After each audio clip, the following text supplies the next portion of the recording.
my wonderful friends, and welcome to my video if you're new here, and if you're not new here then welcome back.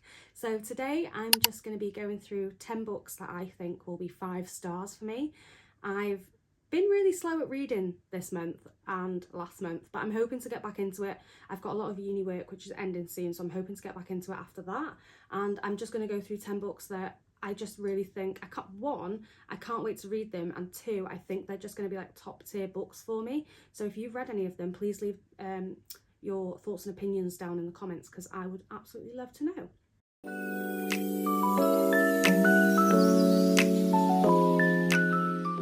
So the first book is An Ember in the Ashes by Sabaa Tahir. To be honest, I've not really read much about this book, as in like I haven't researched it. I've seen it everywhere and I've seen everyone giving it rave reviews, and I know it's like more of a fantasy than a romantasy, but I've just seen that this series is like so widely like loved, and I've never read anything by Sabaa Tahir, but I'm really excited to get into it. I feel like it's just going to be one of those books that once you've read the first one, you need to sort of binge the series. I know it can be, well, I've heard it can be quite brutal in places and quite gory, but I've heard also that it's just such a good story and, you know, written really well. So I can't wait to read that one. Number 2 on my list is Fairytale by Veronica Lancet.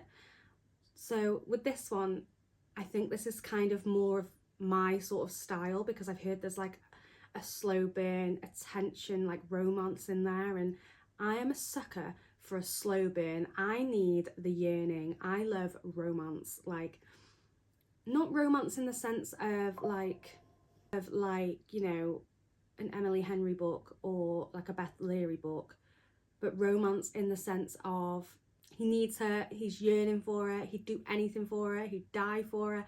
That is what I need. And I've heard that this is kind of like a complicated story. There's a bit of like a love triangle in there. It is 800 pages, so I think it's probably going to take me a while between other commitments and, you know, life stuff. But I'm really, really excited to get into this one. I've just heard so many good things about it. Number 3 on my list is the War of Lost Hearts series, but specifically starting with the first one, Daughter of No Worlds by Carissa Broadbent. So Carissa Broadbent is one of my auto-buy authors. I will literally buy anything she puts out. Anything she puts out, I will buy, I will read, love it. The Serpent and the Wings of Night was one of my 6-star reads from 2024, and that whole series, I've not read Songbird and the Heart of Stone yet, but I've read all the other books and the novellas, and I just cannot wait to get into Daughter of No Worlds. I've just, do you know when you just know that you'll love it because you love everything the author writes? And that's just exactly how I feel about Carissa Broadbent and her work. Like, I just feel like she can do no wrong. So I'm really excited to get into that one. And I've seen recently that they've been traditionally published. I didn't know they weren't traditionally published, but I've seen a lot of people saying on like Instagram and TikTok that they have got the independent covers because they're going out of print. I didn't buy them because I've not read the books yet, and I just didn't know if that was like a bit of a waste of money, because they were like, in the UK anyway, they were like £14 each. So I even though I know I'll love them because it's Carissa Broadbent, I didn't want to commit to it. So I think if I love them, I'm going to buy the traditionally printed versions. But yeah, I'm pretty sure it's going to be a 5-star series because I've just read so many good things about it, and I just really can't wait to get into it. Book number 4 that I think will be a 5-star read is Reign of Shadows and Endings by Melissa K. Roerich. So it's part of the Legacy series.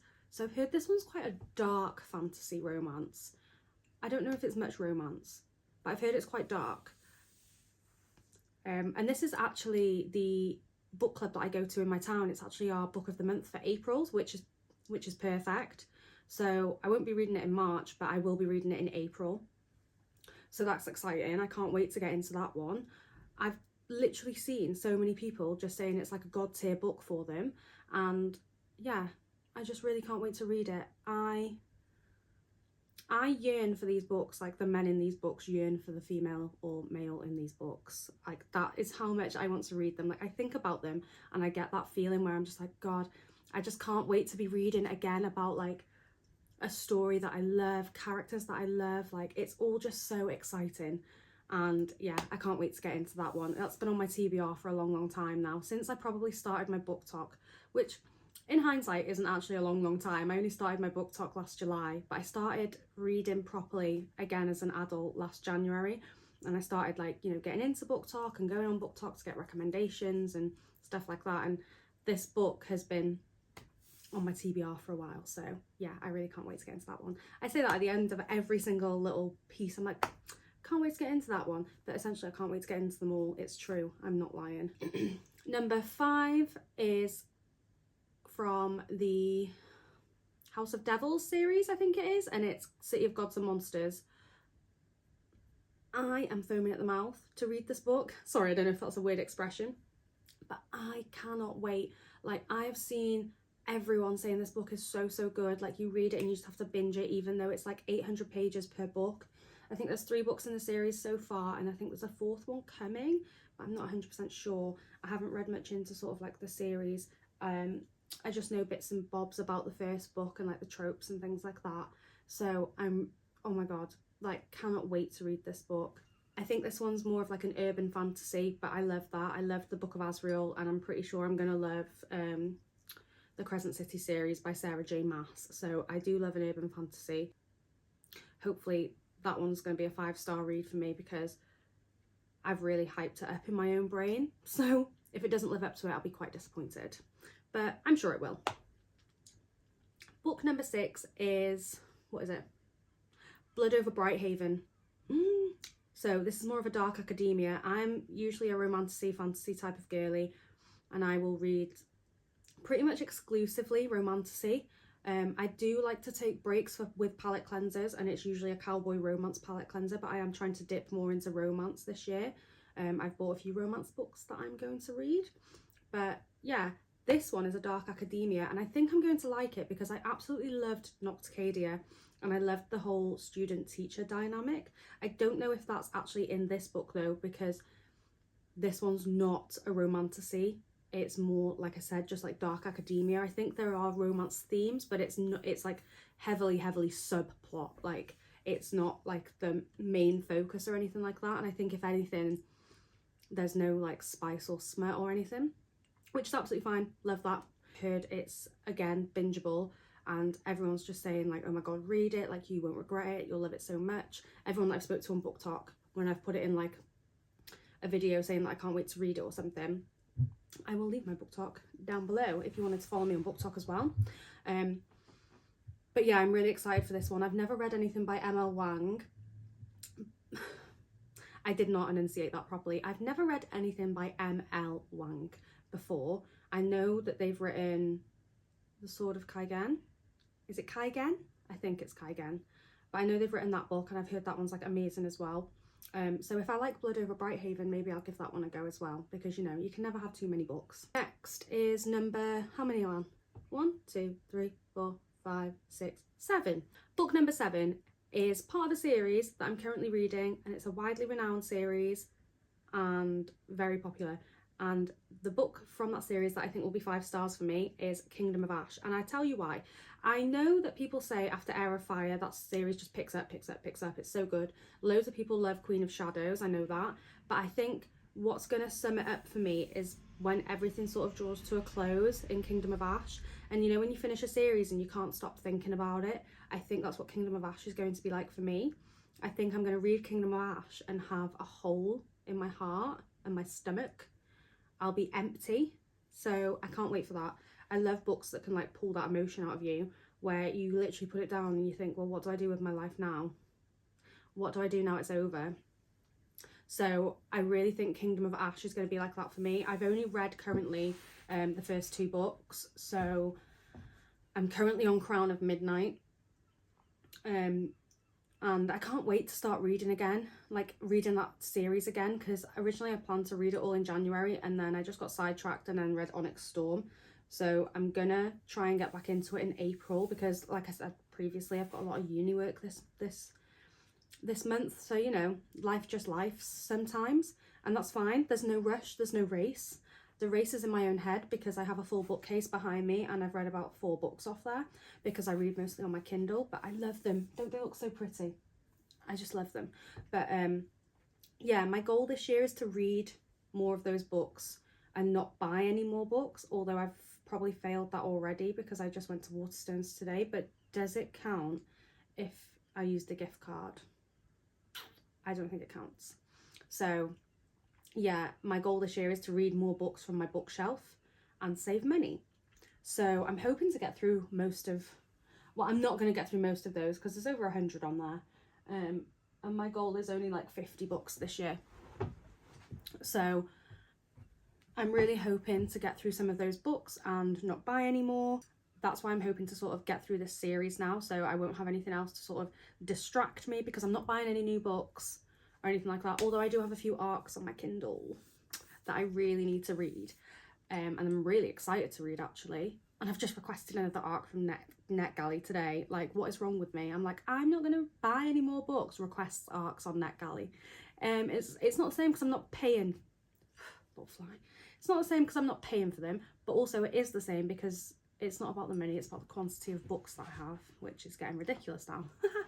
So yeah, hopefully I'll get through Throne of Glass this half of the year, and then I'll be right there with you all crying.